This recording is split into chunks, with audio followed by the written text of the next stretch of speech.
انسان ایک طویل عمر ہے جس کا ایک چھوٹا سا حصہ وہ اس دنیا میں گزارتا ہے، پھر وہ ایک دوسری دنیا میں منتقل ہو جاتا ہے۔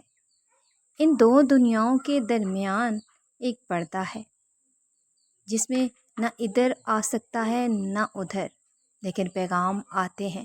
وہ پیغام ضرور ملتے ہیں، کبھی اپنے خواب کی صورت میں، کبھی کسی تیسرے انسان کے خواب کی صورت میں۔ جیسے بھوکا انسان ہر قسم کا کھانا قبول کر لیتا ہے، اسی طرح ہم ہر وہ محبت قبول کر لیتے ہیں جس کا ہم خود کو اہل سمجھتے ہیں، جس کے اندر اکیلے رہ جانے کا خوف ہوتا ہے، محبت نہ حاصل کرنے کی پریشانی ہوتی ہے۔ وہ ہر دستیاب محبت قبول کر لیتا ہے۔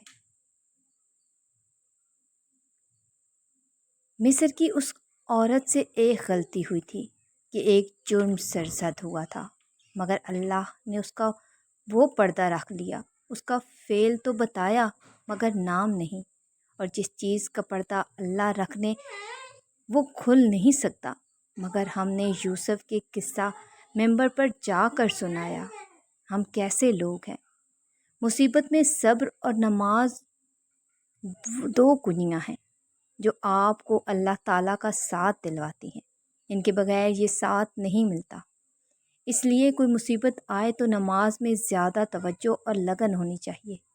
مصیبت میں خاموشی کے ساتھ اللہ کی رضا پر راضی ہو کر جو کچھ موجود ہے اس پر شکر کرنا، اور اللہ سے آئے اچھی امید رکھنا۔ بہت سی باتیں انسان کو اندر ہی اندر جلاتی ہیں، جو کبھی کسی سے نہیں جاتی، وہی باتیں انسان کو کھا جاتی ہیں۔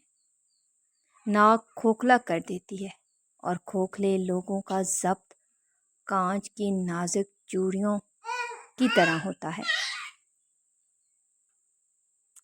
کھنکھناتا ہے تو آنکھ نم کر دیتا ہے، اور ٹوٹ جائے تو بہت کچھ ختم کر دیتا ہے۔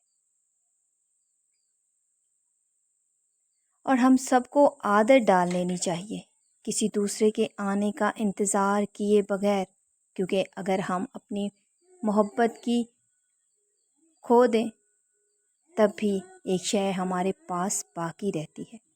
وقت کسی کو اللہ نے شکل زیادہ اچھی دی ہے اور کسی کو دولت۔ ہر شے میں اللہ کی تقسیم مختلف ہے، لیکن وقت ہر ایک کو برابر کا ملتا ہے، غلام کو بھی بادشاہ کو بھی۔ سب سے بڑا کنگال وہ ہے جو وقت ضائع کرے۔